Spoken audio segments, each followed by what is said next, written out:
we are going to look at the narratives that are influencing Canadians on whether or not immigration is a good or bad thing here in Canada. Welcome to the Spin Nation podcast.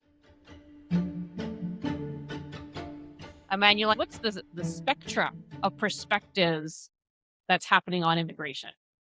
Well, this is a very good demonstration of the echo chambers that we now live in. If you get all of your information from traditional media, CBC, CTV, etc., you're probably thinking, immigration is a topic that sometimes come up, but mostly not a major topic of conversation. But if your primary source of information is YouTube, it's actually a very different picture. So we've got this chart here in orange.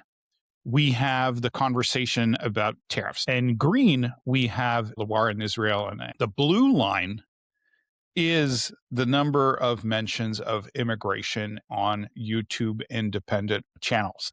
It's pretty much on par with the tariff conversation, and it's maybe twice the size of the ongoing Israel conflict.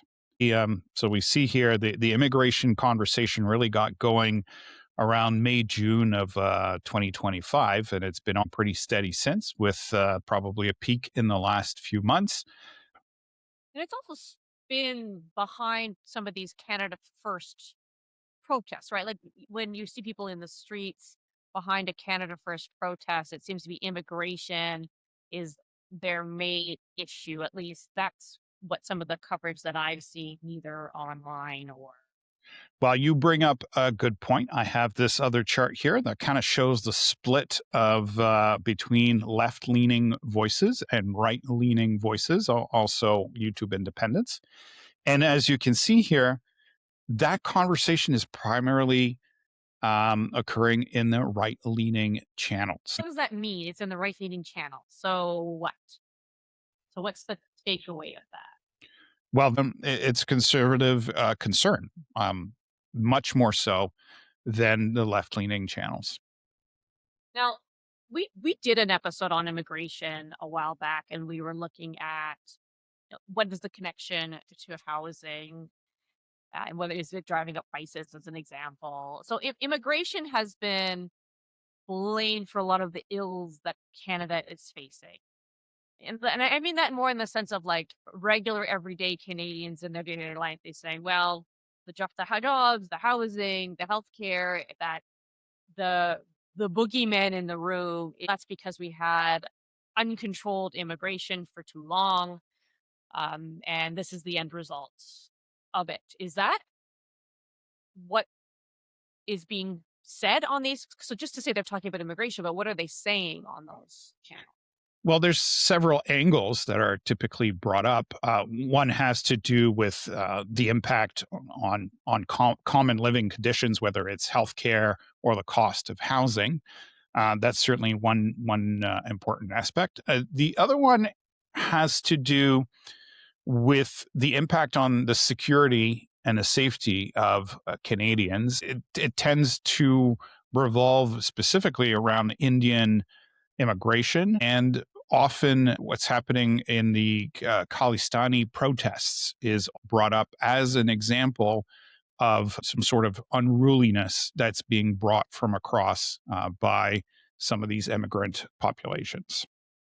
Because some of the commentary that I've seen, I mean, it's downright racist. I mean, there's no way to sugarcoat, especially when we're talking in terms of immigrants from India, who I think have traditionally, I mean, this is just a roll according to Laurel here, but have been perceived to be as a very welcome and productive members of Canadian society.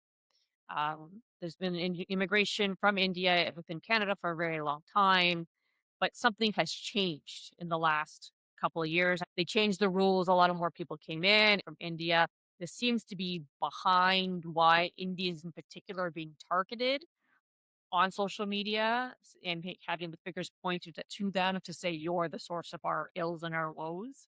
Um, but is that what the mainstream conservative perspective is, or is it more of a policy issue?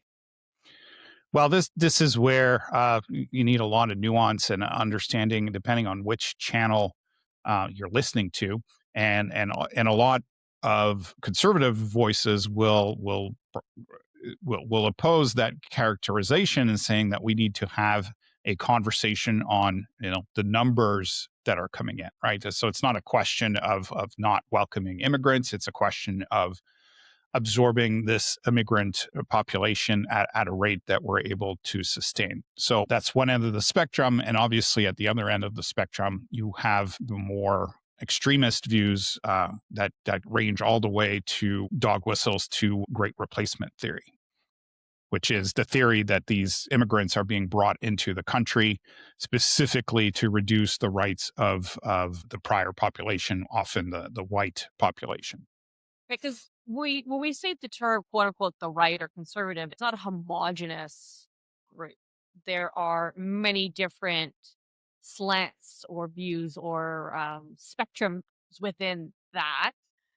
Let's just look at, for example, the official Conservative Party of Canada. Immigration is one of their strategic messaging planks. They were on the cost of living that did really well for them in some previous reviews that we've done in terms of getting their message out and resonating with Canadians. They've now put more energy into the immigration story. Now, what they're focusing on is access to healthcare for asylum seekers. They want to restrict that.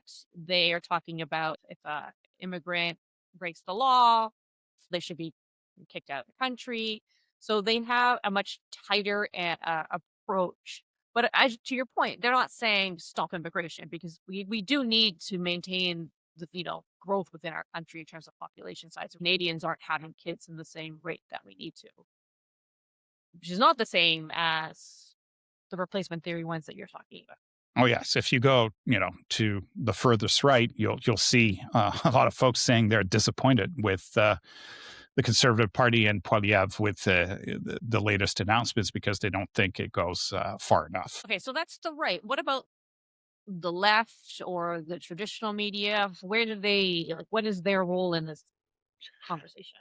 So the left, if we look at the independent voices on YouTube, they're absent in this conversation, which I think is somewhat problematic for their point of view because if they're not articulating the benefits of immigration, and if they're not countering the messages, especially from the more extreme positions, then they're essentially letting the other side win that conversation. So that would be my point to them. If they feel it is an important battlefield, then they need to engage on that and engage in a way that makes it relevant to the everyday Canadian that doesn't necessarily always looks for the policy discussion. So it needs to be relevant and it needs to be done in a way that's easy to understand. And they're just not doing that right now. If you were just straight up ask me, and not having done any research, what is the left view of this? I would say that anyone who says, "Well, we need to look at immigration," or "the current system isn't working," or "it has to be adjusted," that they get labeled a racist by the left. Now that's probably we talked about the extreme right. This is going to be the more the extreme left. But I guess because we don't have those more center left or moderate left voices who are going to bring well, let's just take a thoughtful and critical approach to discussing what our immigration policies should be, socially, how do we socially integrate people, et cetera, et cetera. You only have that ultra left, a counter protests who are calling anyone who showed up a racist. Right. So if you're the person in the middle that's trying to absorb all points of view, uh, fine, you're hearing the accusation of racism, but what you're not hearing is the benefit to Canada for this aggressive immigration strategy. So you're unable to hear both sides of the story because it's never articulated that there is a positive aspect to immigration.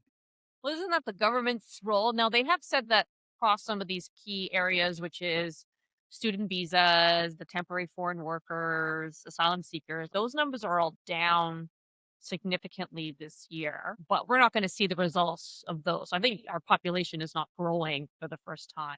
Yeah, it's actually shrunk a little bit this year because of some of these permits not being renewed and the natural flow of people going back out of the country after a few years. So, but that's the issue. If there's no one to articulate this story, because right now, the government is putting its foot a bit on the brake pedal, and they probably don't want to raise this story. Then that leaves the field empty in terms of who are the defenders of immigration. So on YouTube and amongst the independent voices, I would say it's a one-sided conversation. And you would think the immigration minister would be at the forefront of this, but doesn't seem like she's too well liked by anybody. Yeah. So you've studied immigration over the course of the last week or two. What's happening right now in terms of social media, and what are the key aspects that people are focusing on? Well, as I was saying earlier, it's really being driven by the Conservative Party. So it is um, based on movements that the party led by Poilievre is doing in the House. So there's motions that they've been tabling in order to restrict access to healthcare for asylum seekers. They're saying it's unfair because asylum seekers would be able to get more than Canadian citizens, and that that is not equal and not right. They have been raising this consistently in the House. There has also been community groups, and they're saying some Liberal MPs who are speaking out that the current immigration minister is just not up to the job. But community groups are saying they can't get meetings with her. And the MPs are saying, Liberal MPs are saying they're not happy with how she's managing this file and that she seems overwhelmed. So you've got a weak, what is perceived to be a weak minister, or an unpresent. She's not present. And then the Conservative Party is able to really run with the immigration issue because it is absolutely resonating. And I think in your research, you found that the videos, whether that was traditional media or independent media, those tend to perform very well. That's right. There's a few channels that tend to specialize in that sort of issue, and that's where people go for that kind of news. I guess my question is: so we've got an immigration minister, which is not there and not promoting the message, whatever that message is, just absent from the field. Do you feel that's the right strategy to kind of just be quiet and wait for the issue to hopefully go away? Or would you suggest a better approach would be to tackle this head on and to, articulate the benefits to Canada, or some other approach to messaging to counter the anti-immigration message? So she absolutely should be out in front of this. It's her file, so it's part of her job. At the very least, she should be meeting with the community groups that her predecessors were meeting with. She's not, so we're not really sure who she's talking to. Um, how much though the government can influence what we're talking about in terms of what's happening on independent YouTube? I don't think they have a ton because they're just going to rely on, well, the numbers are down. The numbers are down. I mean, people don't believe the numbers, right? So the question then becomes who does pick up the mantle for what positive immigration looks like. And our entire country is examples of positive immigration. So who can do that and tell that story? I mean, there's literally got to be someone who decides that this is the cause they're going to step up on. But I don't think the government is gonna be able to. I mean, they can do a bunch of, promo videos and do some interviews with successful immigrant entrepreneurs, etcetera, but, eh, this has So to be more grassroots. so this is good a story that needs to live, well, to build itself organically, and there's just no champion for it right now. So to me, that's a sign of danger for that side of the debate if there's nobody to pick up the mantle. And Well, who do you think should do it? I mean, you asked me, who do you think should do it? Who would be that person? I don't think there is a group that can really organically take this on. So I would say that because of that, um, I think the other side is slowly going to chip away at this, and it's probably going to be a winning story for them. Do the individual communities themselves bring it on, take it on? Highlighting the pod like, so the Canadian Ukrainian, Canadian, Chinese, Canadian Japanese, Canadian Caribbean, like, there are a lot of, community associations. I think that would be an interesting approach. Part of the problem, though, is I don't think I could think of a lot of voices that have a large audience, that like a large cross-sectional audience that would talk to not just their community, but a large segment of the Canadian population as well. So that's the problem in terms of finding somebody that has that outreach across all these communities to carry that message. I guess that used to be the point of the mainstream media. Yes, and as we know, audiences are slowly decaying for traditional media, so it's not reaching, especially the younger cohorts right now.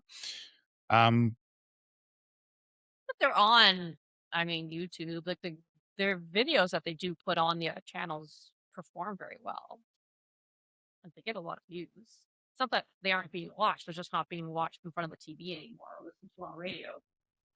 this is true to a point. They do get probably 10 times the views as these new emerging voices are. But here the problem is the algorithm.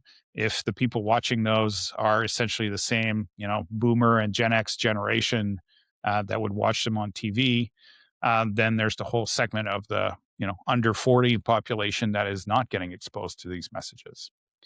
So this is a conundrum for the government, and I think they're going to need to take a more proactive role, whether they want it or not, if they want to defend their position. Okay, well, so, we have no solutions and no answers, but we have seen very specifically where the problem lies, that the voices that are either strongly against any kind of immigration or those that want to absolutely change our immigration system, they are the only ones out there, and that we don't really have a counter narrative that's pro immigration. So it's a bit unbalanced right now. And to keep in mind, as it plays out for the current government, that is something that might nip them in the butt later on if they don't decide to address it head on at some point. All right. Well, as always, if you have not subscribed or liked the show, please do. That really helps us to continue to do this work for you. And as always, see you next time. Until next time.